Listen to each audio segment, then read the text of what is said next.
Palu, Kuala Lumpur, ibu kota keriangan.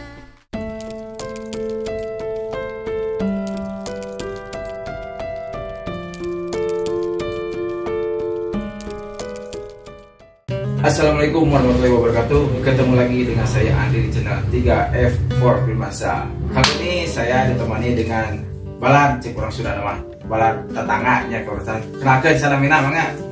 Assalamualaikum warahmatullahi wabarakatuh. Waalaikumsalam. Ini pendengarnya Pak, penontonnya biasanya dipanggil apa Pak? Udah ada ininya belum? Kalau enggak, kalau biasanya kita kan taunya mereka punya cuy itu bro. Kalau saya biasanya cuy gitu. Cuy, oke, siap. Halo bro and cuy. Nah. Perkenalkan saya Rizky. Saya kalau di lingkungan masyarakat berarti tetangganya Pak Andri. Ini manggilnya Pak Andi atau Bro Andri ini. Kalau Pak kesannya kita terlalu gawin kaku ya. Kaku. Panggil aja bro atau cuy. Bro, aja lah. siap bro, akang atau cuy ya. Saya kalau di lingkungan masyarakat berarti tetangganya Bro Andri, tapi kebetulan saya sekarang jadi ketua Pepsi nih. Nah.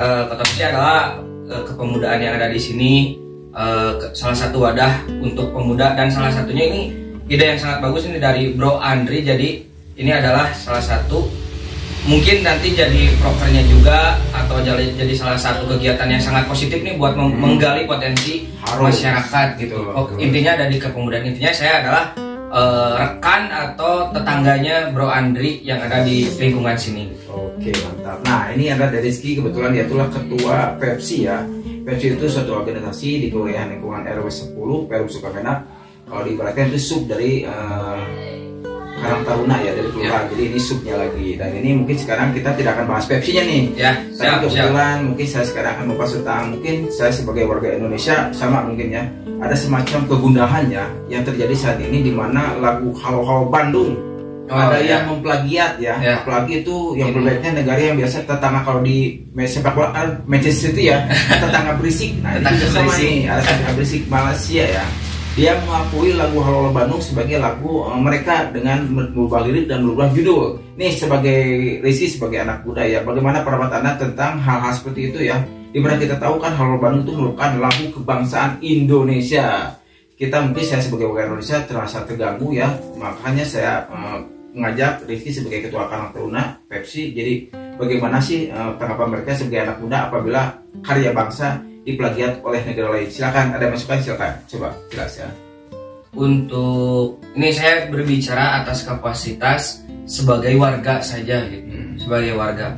Tentunya dari hal kemarin juga saya sedikit mengkaji beberapa kejadian ini, karena ini kan emang viral juga ya, bro. Gitu. Ramai banget gitu. Jadi saya mengkaji beberapa. Saya menemukan beberapa hal yang unik justru. Ada yang unik tuh seperti ini. Emang kejadian untuk masalah plagiat negara tetangga kita tuh kan bukan sekali dua kali lah. Kita juga tahu tanah juga, tari Jaipong, terus tari yang lain dari Kalimantan, dari Jawa Barat. Nah tapi karena saya atas kemarin tema yang udah dikasih, jadi saya mengkaji beberapa nih. Mengkaji beberapa.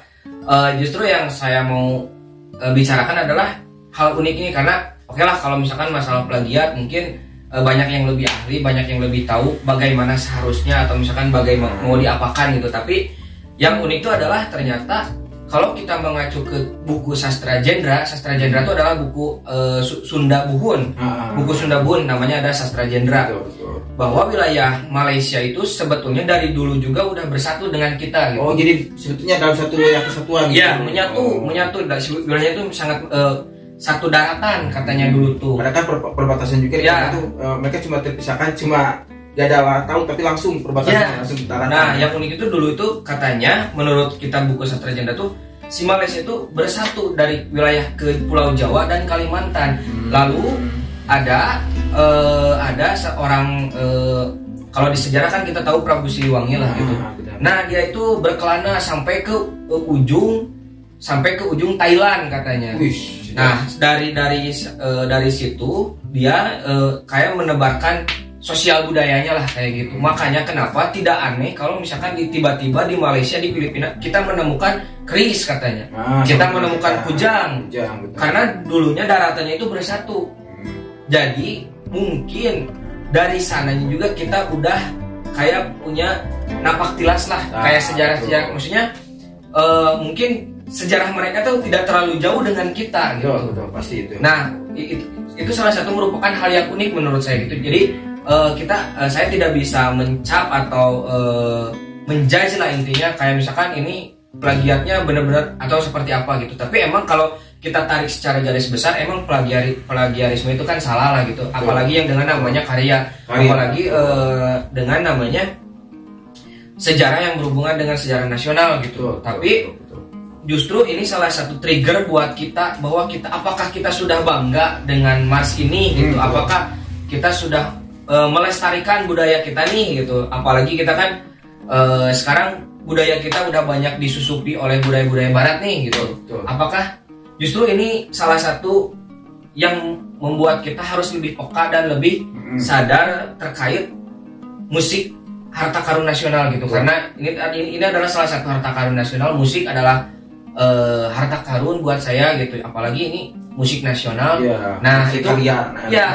Apakah ini ada yang salah di anak-anaknya? Misalkan gini, kita anak-anak di sekolah juga kurang diajarin nih gitu, kurang diajarin bahwa dikenalin Mars lagu Mars atau misalkan lagu-lagu nasional, karena kita tahu kan kita kan udah diserang dari berbagai platform sosmed lah gitu.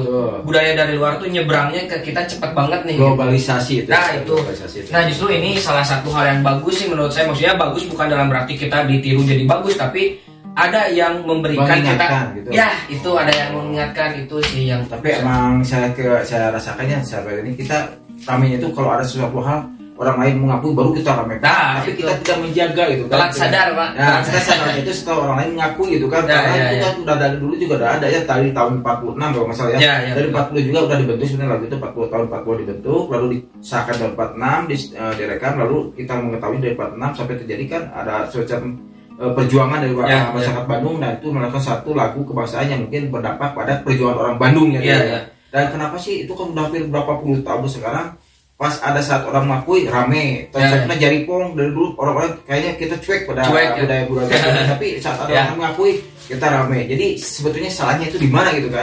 Jadi emang kita sebagai anak bangsa, sebagai anak muda, kaulah remaja, generasi penerus bangsa kayaknya kan, khususnya ini nih dari kini ini masih muda banget nih. Jadi kita bagaimana caranya harus melestarikan budaya, melestarikan seni, khususnya budaya ya, karena kita kan sangat mencintai budaya kita dan harus melestarikan budaya kita. Dan mungkin sebagai dari kini, bagaimana mungkin saran kepada anak-anak muda sekarang seperti ini ya. Jangan kata saya sudah bilang, kalau ada kejadian baru mereka ramai, tapi pada saat mereka harus menjaga, melestarikan, mereka terkesan cuek. Malah mereka membanggakan budaya-budaya barat, contohnya kan kita baca lagu barat, metal, rock, apalagi pop, rap gitu kan. Tapi kita ada jaipong, ada lagu Sunda, ada karawitan. Itu terkesan mereka tidak tahu itu apa itu gitu. Makanya coba dari Ki sebagai generasi muda atau kedepannya juga, mungkin sekarang kan generasi Z atau generasi apa namanya? Gen Z atau generasi Z ya, makanya coba mungkin ada masukan atau mungkin harapan sebagai anak muda bagaimana kita melestarikan budaya dan mungkin pokoknya intinya budaya aja dulu sementara kita bahas budaya dan kesenian kita. Coba jelaskan, mungkin ada yang bisa dijelaskan. Sebelumnya tadi menyinggung masalah lagu tadi kan ada fakta unik juga bahwa penjualan waktu itu teh sampai 50.000 kopi, bahkan itu tahun 46 dari 50.000 ya makanya. Bisa dibayangkan maksudnya betapa bangganya waktu itu kita punya lagu nasional, punya lagu yang bisa membakar semangat sampai terjual tahun 46 sampai 50.000. Dan itu disiarkan di radio Belanda kalau nggak salah ya. Ya di radio Belanda, bukan di Belanda, saat disiarkan hampir setiap hari di radio. Makanya itu luar biasa ya. Berarti makanya kalau sekarang ada yang mengakui kok tidak mendengar sejarah lagu itu ada dari dulu gitu kan. Nah itu jadi masalah gitu. Untuk Gen Z ya Pak, kembali bro. Ini banget Bapak karena emang kebiasaan dipanggil Pak gitu ya. Jadi ini kita debut ya, kita makanya mungkin agak canggung banget. Ya masih menyesuaikan gitu, masih menyesuaikan. Oke, lanjut. Untuk masalah budaya nih, ini kan sebenarnya problem dari lama gitu. Maksudnya kita tuh sangat sangat kaya akan budaya, bahkan UNESCO pun kita tuh banyak budaya dari sampai 7 keajaiban dunia juga ada di di kita. Indonesia. Terus harta karun, musiknya juga ada yang diakui angklung lah atau yang lainnya juga kita diakui oleh UNESCO nih. Nah, sementara permasalahannya tuh di mana? Kalau menurut saya nih Pak, pandangan saya bro, aduh, panggil Pak lagi aduh. Berarti ini ketahuan nih kayaknya jarak usianya nih. Di sekolah deh. So, lanjut. Untuk masalah ini kan, kalau menurut saya ini tuh sebenarnya berada di sejarah kelam kita.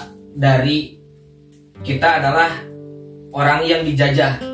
Jadi kita tuh punya mental inlander kata peribahasanya. Maksudnya gini, kita tuh selalu ngerasa budaya orang tuh lebih tinggi dari budaya kita gitu. PD-nya. Nah itu masalahnya, itu kita terlalu kaku atau terlalu takut terhadap sesuatu dari kita sendiri. dari barat gitu ya. Ya kalau dari barat datang misalkan terus kita tuh kayak minder gitu Pak. Nah itu menurut saya itu harus benar-benar dibenahi mentalnya gitu Pak. Karena kita ngerasa kurang pede, terus kita ngerasa budaya barat tuh selalu tinggi di atas kita. Padahal kalau kita telaah, kalau kita telisik lebih dalam, budaya kita itu sangat-sangat tinggi seharusnya gitu. Harusnya kita mempunyai hakikat budaya yang sangat kaya gitu. Nah, permasalahannya adalah satu kesadaran gitu aja. Kesadaran maksudnya bagaimana kita cara mengekspresikan bahwa budaya kita tuh harusnya lebih tinggi dari mereka gitu Pak. Contohnya seperti ini aja lah. Kalau kita lihat dari musik barat aja, kita ambil contoh garis besarnya, 20 tahun yang lalu yang namanya boy band itu pasti dari barat Pak. Contohnya Westlife, kita ambil Westlife lah gitu. Westlife apa lah? Dari barat tuh sangat mendominasi Asia, mendominasi Eropa, Asia. Tapi 10 tahun ke depan justru saya mau ngambil contoh dari Korea nih, K-pop ini, karena emang ini contoh nyata yang real ada di masyarakat sekarang gitu. Karena orang-orang Korea, saya mengambil bagusnya nih, mereka tuh sangat bangga dengan budaya mereka gitu. K-pop gitu. Kita tahu 10 tahun, 15 tahun ke belakang lah, yang suka K-pop tuh banyak dihujat. Kayak apa sih K-pop gak jelas, alay atau apalah gitu, banyak istilahnya. Tapi apa sekarang Pak? Dunia berputar, mereka kuat, mereka bangga, akhirnya budaya mereka masuk menyebar kemana-mana. Bahkan barat pun sekarang banyak artis-artisnya banyak datangin dari Korea, bahkan jadi jadi poros utama musik nih. Karena mereka satu sadar dan bangga gitu, sangat kuat gitu. Nah itu juga sebetulnya bisa ada di kita gitu. Tinggal gerakan masifnya mau seperti apa, pemerintahannya bisa mengatur, anak-anak mudanya sadar dan mau, pasti terjadi gitu. Bakal terjadi, budaya kita bakal bisa didengar lebih, bakal bisa diakui lebih, dan tentunya bakal intinya kalau kita jadi industri kan mungkin pasti ini juga bakal jadi ini ekonomi, perputaran ekonomi. Kan di K-pop juga Pak, awalnya kan dari musiknya dulu nih, budaya diserang sama makanan, diserang sama fashion, diserang sama ekonominya, mall-mall bertema Korea makin banyak. Nah karena gerakannya emang masif dari mulai dari segala unsur diserang segala unsur diserang, desain, apalagi segala macam urusan yang berbau Korea sekarang jadi trends gitu. Nah itu maksudnya. Apalagi yang itu karena dulu kan Korea itu yang saya kenal Gangnam Style. Nah itu wah luar biasa sedunia. Itu stylenya luar biasa. Bahkan itu kan. Oke, tadi sudah dibahas mungkin ya sebagian kenapa sih K-pop sampai menguasai dunia sekarang, mungkin ibaratnya menguasai dunia ya. Padahal kan kita tahu bukan hanya di Korea, di Indonesia. Saya tahu juga si orang Sunda lah ya nanya ya. Jadi Amerika juga sekarang menjadi tren ya buat Amerika, lagu Korea itu jadi hit ya di Amerika, bahkan masuk Blackboard atau apalah yang namanya biasanya Billboard ya, itu biasanya mereka udah masuk ya. Gangnam Style itu luar biasa ya, lagu dari si gak tahu namanya, tapi itu lagu yang luar biasa ya. Tapi sampai sekarang mungkin sudah mulai redup ya, terganti dengan yang K-pop. Dulu kan si Gangnam Style itu sendiri ya. Tapi sekarang jadi mulai beralih ke grup ya, jadi bukan single gitu. Jadi K-pop itu kan boy band ya. Dan dulu kan Indonesia pernah ya di band tapi tidak bertahan lama. Jadi lupa-lupa karena artis deui. Iya.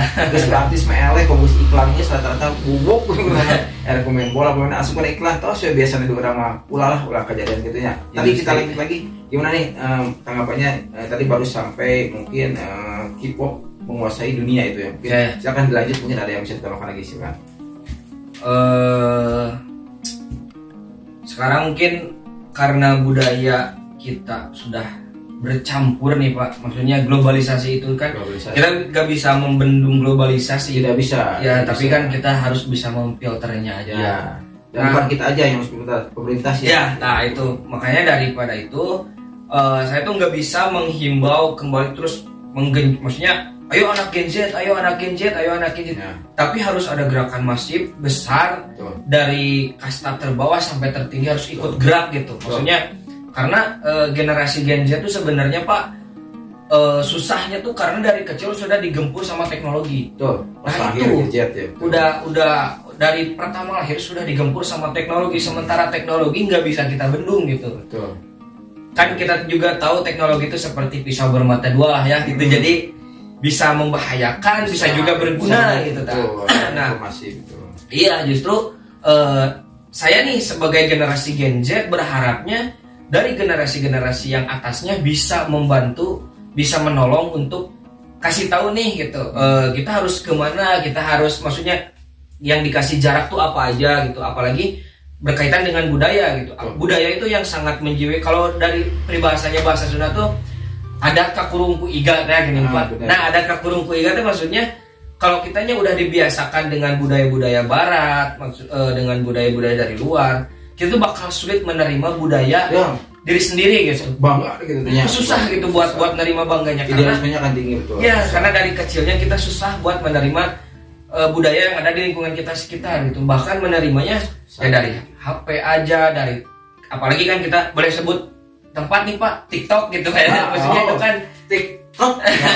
Itu kan serangannya maksudnya bertubi-tubi gitu Pak dengan betul. Nah, itu yang harus jadi kesadaran kita semua, apalagi saya sebagai Gen Z maksudnya tolonglah gitu dibantu dengan dari entah ada aturan yang membatasi mungkin dari pemerintahan, entah mungkin dari generasi yang atasnya sering mengingatkan atau apa, karena jujur sebetulnya Pak Gen Z itu meskipun program pemerintah 2045 adalah generasi emas, tapi kita kan harus dipupuk dari sekarang nih gitu. Justru kita tuh kayak beban sendiri gitu Pak. Maksudnya kita kan berjuang sendiri. Iya, maksudnya kita kan sering maksudnya Gen Z itu sering Gen Z lemah gitu kalau yang dari senior lah gitu. Nah iya, justru saya merasakan sendiri Gen Z itu bingung arah sebetulnya gitu. Nah, tidak ada yang mengarahkan. Iya, maksudnya kalau kita mau mengembalikan ke budaya kita lah, tolong gitu dibimbing juga gitu dengan entah budaya itu ya gitu. Maksudnya kasih contoh lah gitu. Tadi udah bilang pas kita lain sudah ada gadget, misalkan di dalam gadget tuh budaya luar yang masuk. Sedangkan kita kan dulu waktu dulu kan kenal gadget, saya saya SD itu yang kenal ya ada Sunda, budaya Sunda segala macam. Sifatnya di depan kita mata itu semuanya ya berbau Sunda. Dan saya lahir di Sunda ya, makanya saya terus berada Sunda. Sedangkan anak sekarang pas lahir gadget, YouTube, TikTok, gitu kan baru mungkin yang berubah karakteristik seseorang itu ya itu. Iya. Gitu kan. Ya, sekarang kita contoh kecilnya aja lah Pak. Misalkan dari contoh kecil juga gampang. Kalau anak-anak dulu kan mau tidur lagunya pasti apa, Nina Bobo. Kalau sekarang pasti kan Baby Shark.